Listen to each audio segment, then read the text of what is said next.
Over the past 2 seasons, Airtel has touched the lives of countless families, individuals, and communities throughout Nigeria.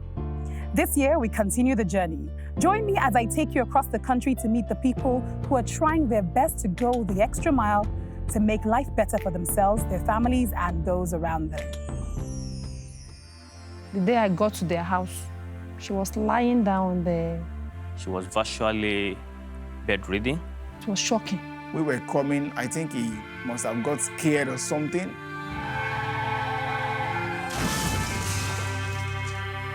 And that's all I could remember. When I became blind, I was locked up in my compound for a good 2 years. In 2014, my daughter Pilar was diagnosed with cancer of the bone. I used to sleep around any shop that I found myself. We'll visit some familiar faces and witness some truly remarkable transformations. And Airtel will once again touch the lives of more deserving Nigerians. I wanna touch your life. I wanna be the change. I'm gonna shine my light. I'm gonna make a difference. Touch your life. Be the change. Shine my light and make a difference. You're the one to make the world a much better place. You're the one, you're the one touching lives. Hello and welcome to a brand new season of Airtel Touching Lives, the show where we get to make a difference and transform lives. This year, I will take you on an emotional journey, meeting different individuals whose lives are desperately in need of being touched. It was a big explosion. The 11th of October 2016 is a day the Aina family from Ogun State will never forget. What about my children? I'm asking about my children. Where are my children? Their loss and injury has been severe and total. On that day, our life changed forever. Join me as we make sense of their ordeal and try to offer them and all Nigerians suffering trauma a way to carry on and find hope for the future. Touching lives. Good evening and welcome to Airtel Touching Lives. My name is Wana, and just like Airtel, I'm passionate about making a difference and transforming lives. People often underestimate the power of the natural elements like water, fire, and even earthquakes until they find themselves in a situation that requires it. Up until last year, October, the Aina family was flourishing. Olusegun Aina was working as a carpenter, taking care of his wife and 4 children, including his 3-year-old twins. Tragedy struck, and their lives changed. Touching lives. I am Aina's neighbor. I live very close to their house. Most of the time, because of the nature of the work of the husband, I recommend him for some jobs in this environment. The life in gun environment is very hard, and the only access road we have here is through bamboo bridge. In the morning, I went to work. And then on my way coming back home, my wife is at home with 4 children. My children, they are also in sitting room that time. I have twins, but 2 of them, they are in the sitting room. There is no light in where we are living. The generator, we used to put it outside. But after oven the generator and it's getting cool, we put it in the place that we normally put it. And I'm trying to put fuel inside the generator. I see that the fuel have poured on the ground. Suddenly, I see that my husband is coming back from work. Immediately, I carried the fuel out, and I'll be cleaning the one in the floor. That's how fire came in. It was a big explosion.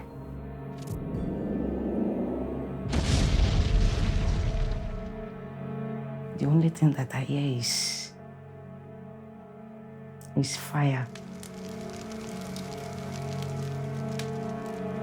We came out and we were told that a particular house was burning. On getting there, it was Aina family's house that was burning. One boys and the mother, they ran out. Now everywhere, smoke and fire. Immediately, I sent people to my own house to get some water.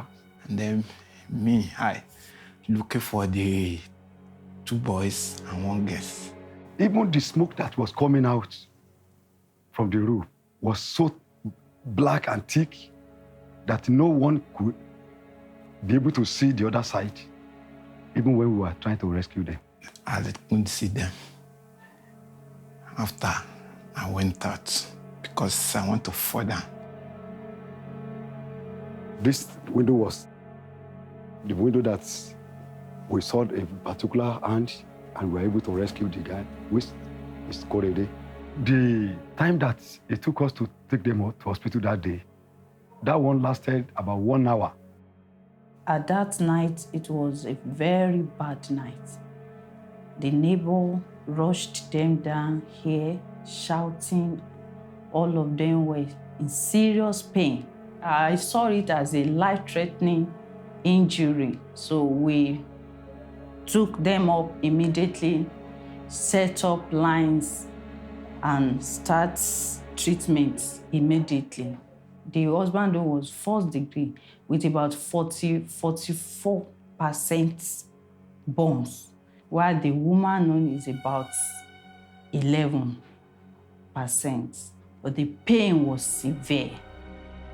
After the accident happened, the only thing that I see myself in the hospital, I was surprised, I was shocked that what is going on is that Korede I see with me. I was asking that, Korede, where is your sister? I say, it's this incident. How did you come out? He said that he jumped from the window. What about my children? I'm asking about my children. Where are my children? And the person that is with me, he said, calm down, calm down, calm down. They are safe. I did not tell my wife that the child had died because of the shock and the injuries to healing. The twins that we couldn't find and they got burnt in the fire. So painful. And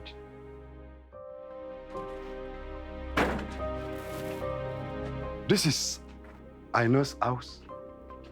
This was where we found the body of the twins that got burnt in the fire. One here, the other one exactly this place.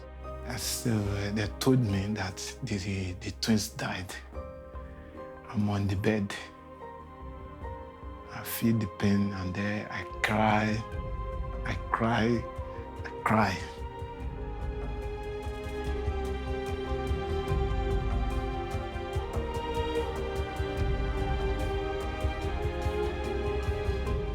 2 weeks later, they come here to come and tell me that the children, they are no more again. I don't know. The 3 children, no. It's after some weeks later that I hear that they are no more again.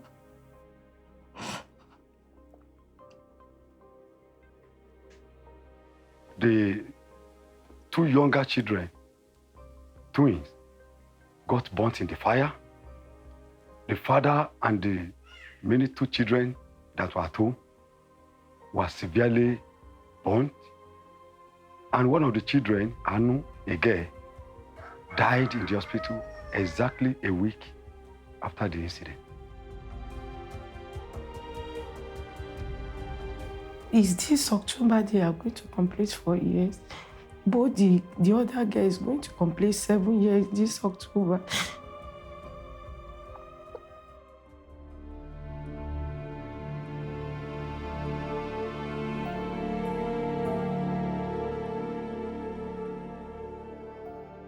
Mr. and Mrs. Aina has been in the hospital since last month and has been a very painful journey. This my hand burn. This my hand, second one burn. My leg from here just down. Here from here down burn.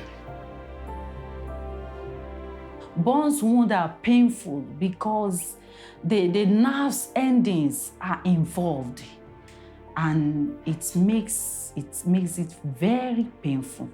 How I'm feeling the pains is too much. Even though after the dressing, if they dress this leg finish, some 2 hours, after 2 hours, is that time I will be able to get myself. If they are doing it, it's like maybe I want to faint. All my body will be shaking, my leg, everything will be shaking. The legs now is, I can put it down. I can manage to walk.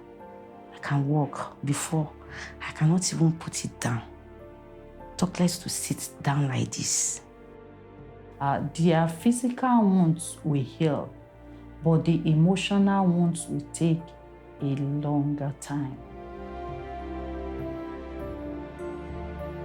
There is not any woman that's 3 children at the same time, just like that. Everything that they had, the property, the equipment, the trading stock, including 3 children, they have lost everything because even the little money they had was also in the house and got burnt. Yesterday, I'm still thinking how the children, they are doing. They are performer in the church, they are performer in the school that they are going. They are make me always happy to even give me more effort to work in that place that I am. The school that I'm working, they give me more encouragement because I see that the work I'm doing it because of this, my children. And they are giving me happy. They are performing well, they are doing well. But I don't know.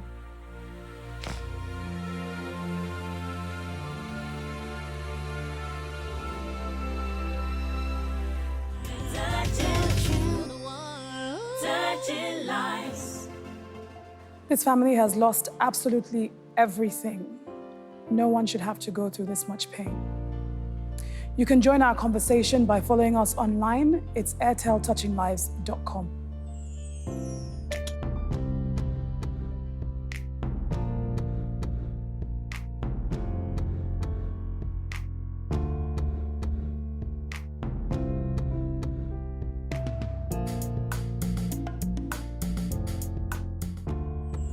Coming up after the break, we speak to Olusegun Abosade Aina, and we all come to terms with this devastating tragedy.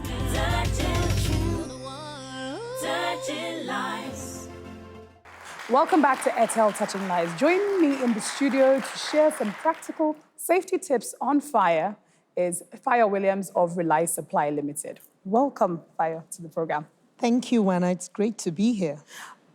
Well, speaking of fires, what are some of the most common causes of fire incidents and fire situations here in Nigeria? Well, one of the most prominent causes is the kind of cabling that is being used. Inferior cabling, possibly installed by the electricians with lack of experience. And with this inferior cabling, you have more of iron rather than copper, and then it gets heated up and there could be a fire. Secondly, there could be distraction in the kitchen.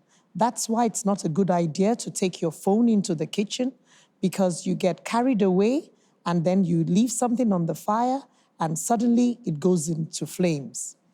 Another reason is when you have generators that are too close to the dwelling places. Your generator should be isolated. That's what we call it in safety. It's an engineering control. It's like a control system, having the generator far away from the dwelling place and all the fuels of the generator far from the home. That's how it should be. Wow. So how do we start preventing these sorts of situations from happening? We need to educate everybody in the house. They need to know that the equipment like generators are very, very dangerous. They should not be operated by young children. Secondly, we should switch off all all electrical appliances when they're not in use, when we're out of the home. They shouldn't be on. It's so easy to forget an iron, or a heater or something else, and then there's a surge of electricity, and this kind of appliance could burst into flames. So it's also very important to not use candles. You shouldn't have any naked lights. You should have rechargeable lamps, and these are safer. Right now, we do know the light situation. Sometimes you have it, sometimes you don't. So whenever you don't have light supply, you should be using something safe like a rechargeable lamp. Thank you so much, Fire Williams, for coming on the program. We'll be right back.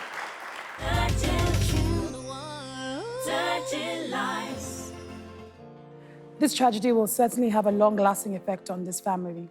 But join me as I welcome my guest, Olusegun and Abosede Aina, and their nominator, Mr. Lasisi. Welcome to the program.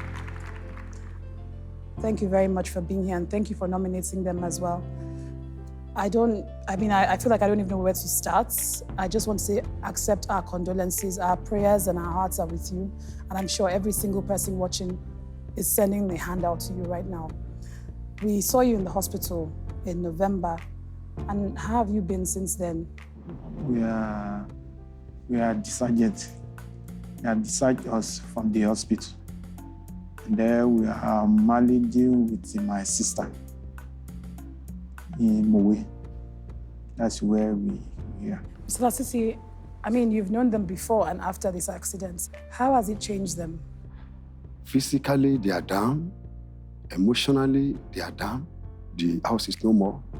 We are just using word of God to encourage them that no matter what happens in life, as long as we are still living, there's still hope. But how are you coping? I'm so tired, even though through these accidents, about thinking, because I went to the hospital, they said that's my enemy. All these sides by my side, even though these sides, I can't be able to see, which is just not how I used to talk before. I'm talking way before.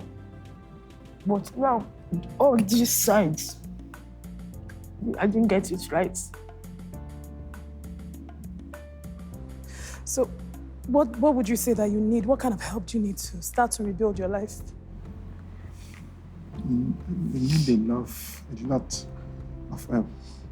First of all, we need help to our health because we are not feeling fine first.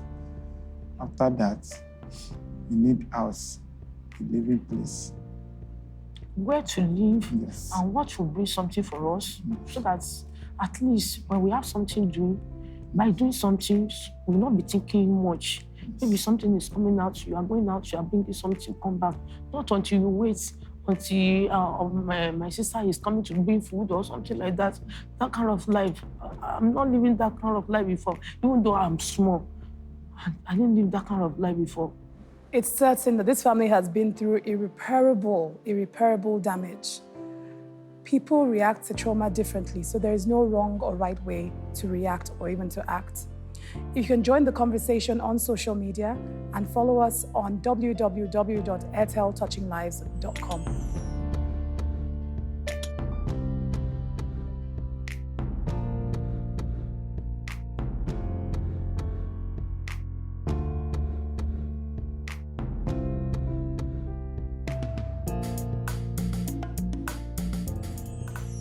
After the break, we touch the Aina's lives in a way they will never forget.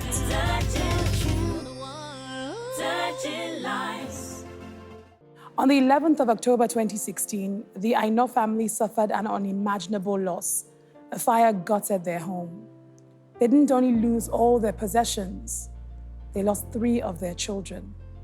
The Aina family is still here with us on the program. Welcome back. Thank you. Olusegun, if you don't get any help, what's the future for you and your family? There is no future. Korede, I know that you were in the hospital with your mommy and daddy.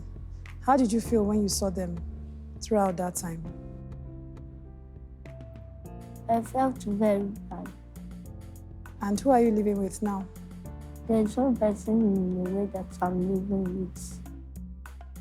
Again, I'm going to offer my condolences again. And here at Airtel, we're about touching lives, and we definitely want to do something for you. First of all, we would like to pay for any outstanding medical bills.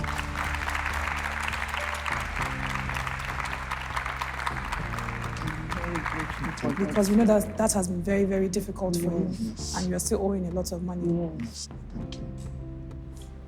How do you feel?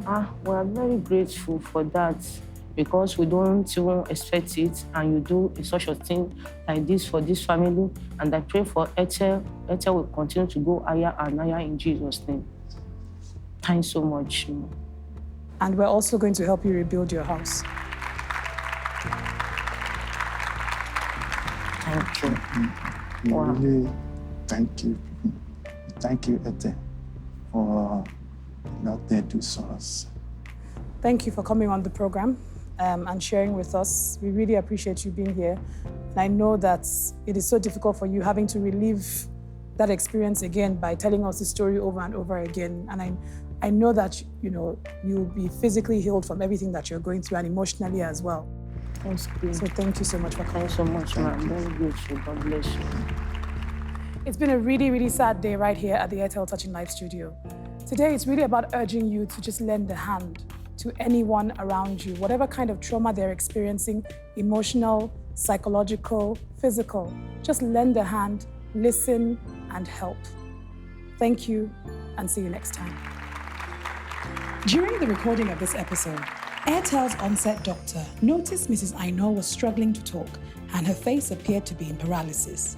She was immediately treated for a viral blood infection and thankfully presented no symptoms of a stroke. In season 1, when we met 13-year-old orphan Samuel Ufot, his future was uncertain. But Airtel empowered his older sisters with a startup hairdressing business. Today, their circumstances have changed for the better. And we meet Destiny and Esther from Lokoja in Kogi State. My family and the life I was living in Delta State, it wasn't good for a child like me when I was growing up. It was violent because of the beatings in the house.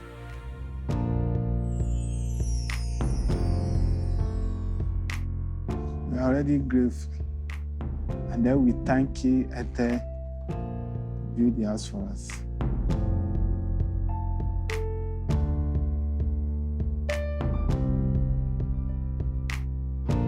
I wanna touch your life. I wanna be the change. I'm gonna shine my light.